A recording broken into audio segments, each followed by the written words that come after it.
Croissez plutôt dans la grâce et la connaissance de Jésus-Christ notre Seigneur.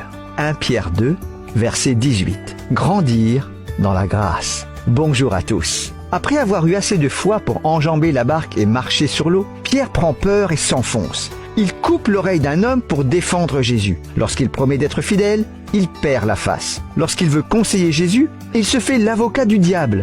Matthieu 16, versets 22 et 23. Finalement, il devient un leader dans l'Église. Mais il a dû tomber bien bas avant de rebondir. Son comportement n'a pas surpris ou découragé Jésus. Celui-ci ne cessera jamais d'aider un disciple qui cherche sincèrement à grandir. Il le mènera toujours vers la maturité, ce qui veut dire prendre des risques et parfois échouer. Jésus le sait, mais il n'abandonne pas son disciple qui a échoué. Par exemple, à la première tentative pour confronter quelqu'un, on risque de mal s'y prendre. Si on a rarement encouragé les autres, les premiers essais seront sans doute maladroits. Si on n'a jamais partagé sa foi, on risque de trébucher soi-même au début. Ce n'est pas grave. L'échec n'est pas une question de chute, mais de refus d'essayer. Un homme a dit à son pasteur, « Si j'étais Dieu, je ne supporterais pas quelqu'un comme moi. » Et le pasteur de répondre, « Alors, réjouissez-vous de ne pas être Dieu, et je m'en réjouirai 2 fois plus, car nous aurions sombré tous les deux.